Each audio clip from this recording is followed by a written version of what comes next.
Hello exam review में आपको स्वागत है। देखो, नर्सिंग ऑफिसर की जो वैकेंसी निकली थी मैंने इसके बारे में बताया था, उसका ये सिलेबस है। देख सकते हो जैसे कि मैंने आपको बताया था इसमें कि general English, general knowledge, reasoning, mathematics, aptitude, subject related, ठीक है। तो वो 60 नंबर आएगा। ये सब चीज़ें 10-10 नंबर की, 40 नंबर की आएंगी। अब चलते जैसे कि आपका सिलेबस में क्या है। बेसिक साइंस है, न्यूट्रिशन है, डाइटिशियन है, साइकोलॉजी, मेंटल हेल्थ है, साइकेट्रिक नर्सिंग है, फंडामेंटल। अब ये तो थोड़ा डीपली हो जाता है, थोड़ा स्पेसिफिक वाइज चलते हैं। जनरल एप्टीट्यूड है ना, ये देखो इसमें reasoning, nor verbal, nor visual, है ना, ये आएगी। जैसे कि अगर आपने कुछ प्रीवियस पेपर देखेंगे तो उससे इसका अंदाज़ा लग जाएगा, नहीं तो मैं आप बताओगे तो मैं उसका लिंक भी डाल दूँगा, ठीक है। जैसे कि जनरल नॉलेज वगैरह है, तो जनरल नॉलेज तो देखो इसमें जैसे कि जो कुछ स्टैटिक है 10 नंबर की है, तो 5 नंबर की मतलब स्टैटिक समझो, वो 5 नंबर की करंट अफेयर के अकॉर्डिंग, ठीक है। क्योंकि इसमें ये भी लिखा है जो भी स्टैटिक की डेटा है उसके करंट इवेंट जो आसपास के हो रहे हैं वो उसके बारे में। मैथमेटिक्स में जैसे कि ये जनरल चीज़ें जो पहले भी आ चुकी हैं वही चीज़ें आ रही हैं, कोई नई चीज़ नहीं है इनमें सब में। ये समझ लो 10th से लेके 9th 10th से लेके भी किसी का मैथ आता होगा ना, तो वो बड़े आराम से 7-8 क्वेश्चन कर देगा, 8 के समथिंग क्वेश्चन बड़े आराम से कर देगा, है ना। अब जैसे कि जनरल इंग्लिश में देखो जैसे क्या है, मिस स्पेल्ट है ना, सिनोनिम, एंटोनिम से फिल इन द ब्लैंक्स है, स्प्लिंट एंड डिटेक्टिंग है। तो ये बहुत इजी चीज़ होती है। अब जैसे कि वन वर्ड सब्स्टिट्यूशन है, ये सब पूरा 10th का सिलेबस देखो साफ साफ लिखा हुआ था, level of matriculation and higher secondary, maximum यही रहेगा, ठीक है। अब चलते हैं अपने सिलेबस के मेन सिलेबस के बारे में। बेसिक साइंस का क्या मतलब, जैसे कि एनाटॉमी, बायो, देखो आप अपनी जो भी आपको टॉपिक आते हो तो उससे रिलेटेड ये टॉपिक इनमें से हाईलाइट कर देना, और अपनी एक नोटबुक में इन सारे टॉपिकों को जो भी आपको आता हो प्रेजेंटली, है ना, वो लिख लेना अलग से। फिर देख लेना अगर ज़्यादा टॉपिक आपको आते हो तो उनको रिवाइज करना बेटर रहेगा कंपेयर टू नए टॉपिक पे रिलाई करने से, ठीक है। क्योंकि इसमें 60% का वेटेज है आपके ओवरऑल एग्जामिनेशन का। तो देखो एनाटॉमिकल बायोकेमिकल स्ट्रक्चर, ठीक है। दूसरा है various groups and microorganism of the clinical importance. तीसरा डिसइंफेक्शन ऑफ द स्टरलाइजेशन, थोड़ा और बड़ा कर दो, disinfection of the sterilization, collect and handling the specimen of the various diagnostic test, ठीक है।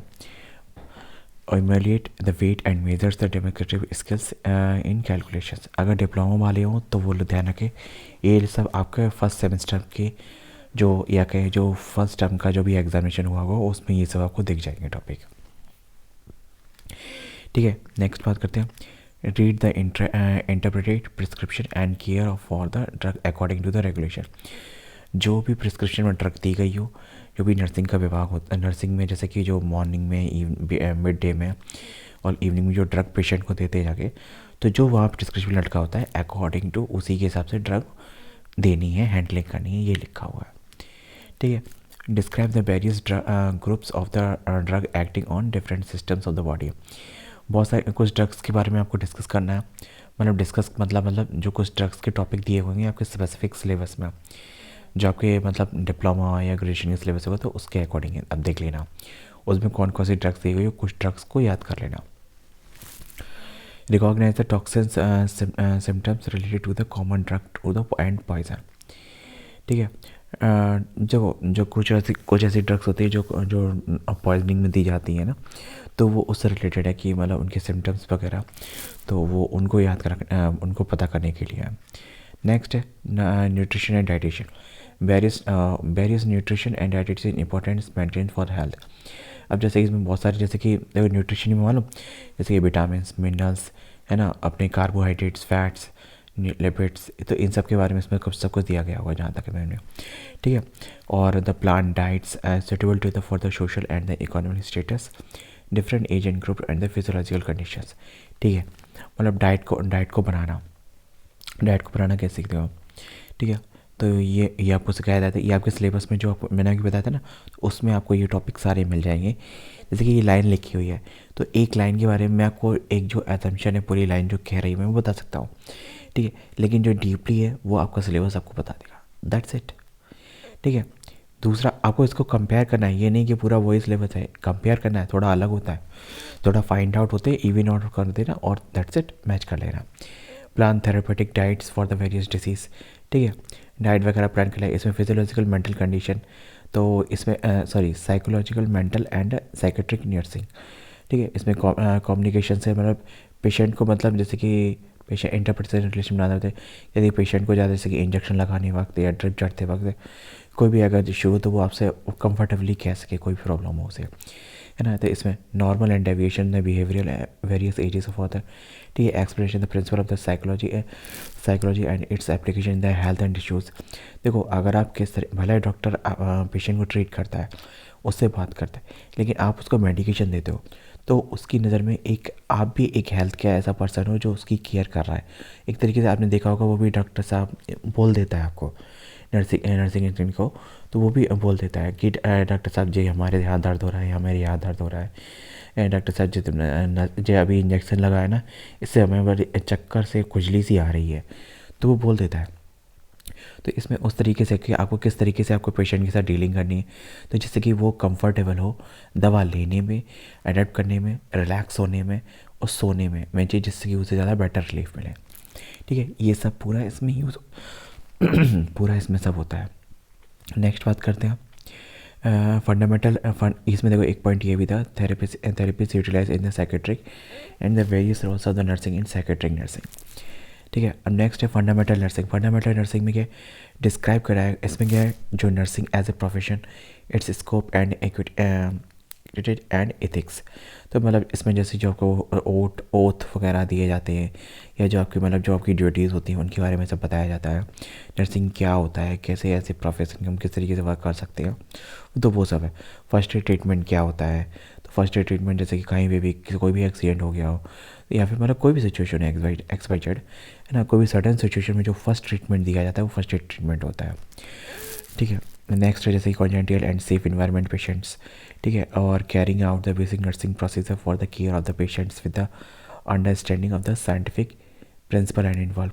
तो ये थोड़े मतलब थोड़े से टॉपिक्स हैं, तो ये आपको अपना आप देख लीजिएगा, आपके सिलेबस के अकॉर्डिंग डीपली पढ़ जाएंगे आप, ठीक है। Makes the observation and the records, मतलब कैसे हम डेटा कैसे बनाते हो, दैट्स इट, ठीक है। Administration prescribe medication and carry out the treatment, maintain the records of the patient and nursing किया।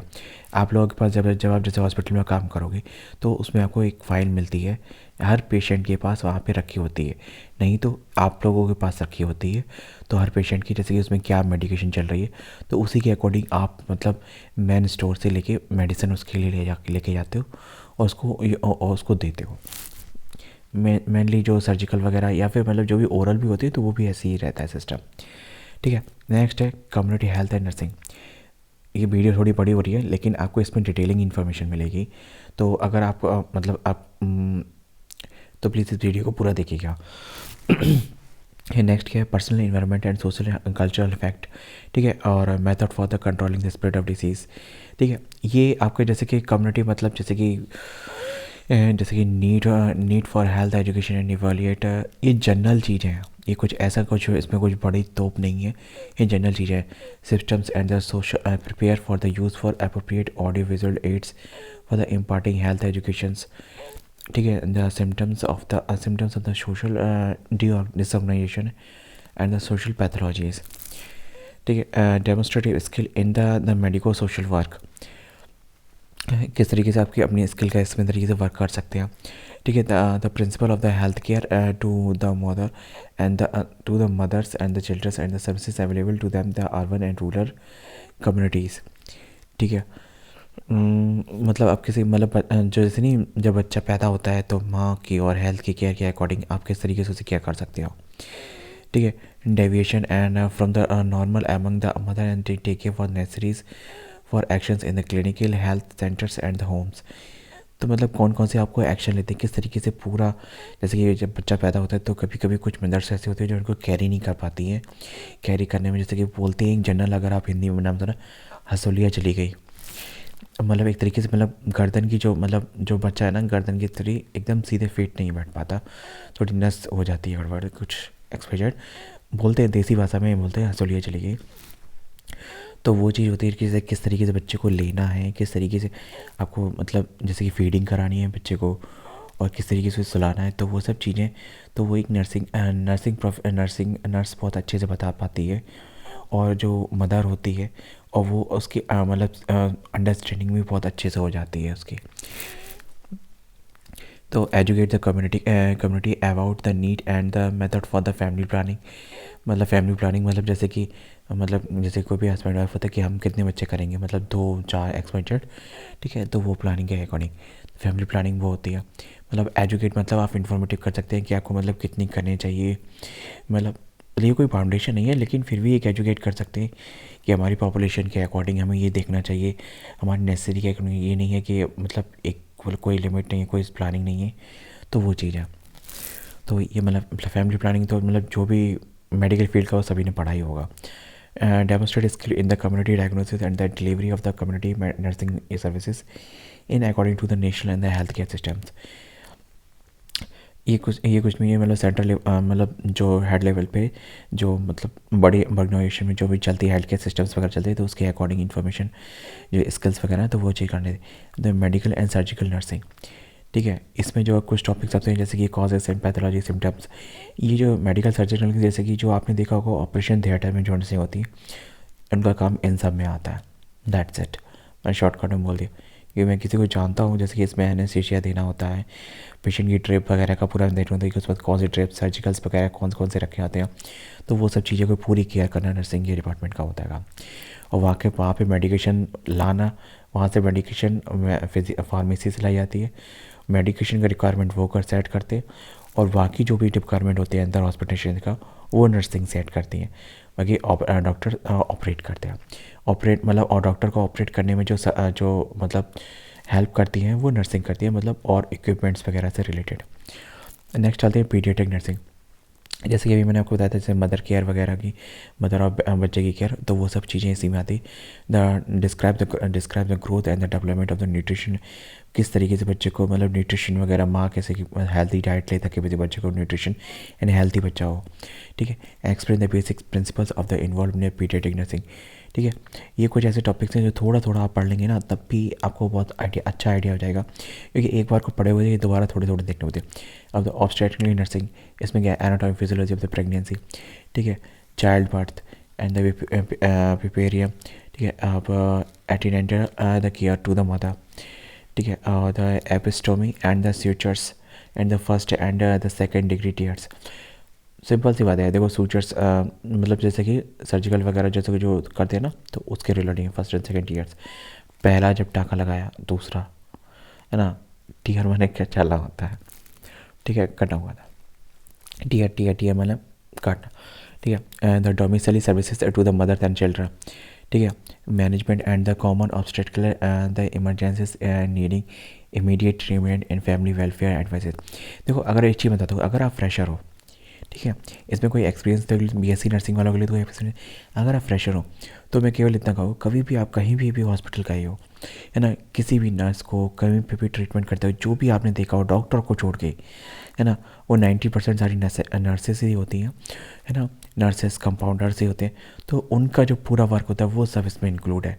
फिर भी अगर नहीं समझ में आए तो मैंने आपको इसमें मोटा आइडिया देने का है, और अगर फिर भी नहीं समझ में आए ना, जाना एक दिन जाके 1 रुपये का पर्चा बनवाना सरकारी अस्पताल में, और आराम मतलब किसी भी डॉक्टर को अपनी कोई भी हेल्थ इशू, देखो ऐसा समय कोई ना कोई हेल्थ इशू हो ही रहा होगा, जाना और देख के आना और पूरा आपको अंदाज़ा लग जाएगा।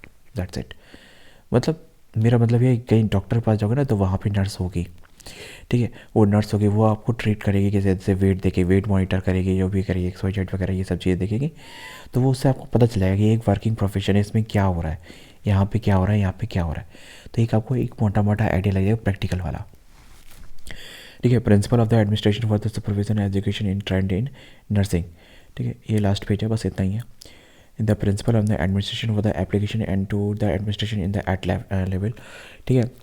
यहाँ पे एडमिनिस्ट्रेशन वगैरह वो है ना, सुपरविजन वगैरह सब दवाइयों का है, ठीक है। कैसे तरीके मतलब जैसे कि कोई दवा है कि सुबह शाम खानी है, 2 बार खानी है ना, आधी गोली करके खानी है, दैट्स इट। वैसे ये काम फार्मासिस्ट का है, लेकिन जब नर्सिंग के पास ना, जब पेशेंट बेड पे होता है तो वहाँ पे नर्स बताती है, ठीक है, ये चीज़ होती है। The principle of the administration for, ठीक है। दूसरा, organisation pattern for the nursing component in the hospitals, public health services, the effective human relations to improve the effect efficiency to staff, ठीक है। और जैसे देखिए सिंपल सी बात है, जैसे कि हम अच्छे रिलेशन बनाएंगे तो हमारी जो एफिशिएंसी वो ज़्यादा, क्योंकि एक टाइम में हम एक बार में कहने पेशेंट बहुत अच्छे से समझ जाएगा और उसका और भी पेशेंटों पे बेटर असर पड़ेगा, ठीक है। Trends in the nursing and the nursing education in India, ठीक है। ये तो देखो ये जो जनरल टॉपिक्स होते हैं, मतलब जैसे कि इससे रिलेटेड अगर कुछ भी नया चल रहा हो, है ना, इंडिया में जैसे नर्सिंग से रिलेटेड कुछ नया रूल्स एक्ट वगैरह कुछ भी आया हो ना, तो आप प्लीज़ उसको पढ़ के जाइएगा, क्योंकि वो चीज़ सब में इसमें आ सकता है।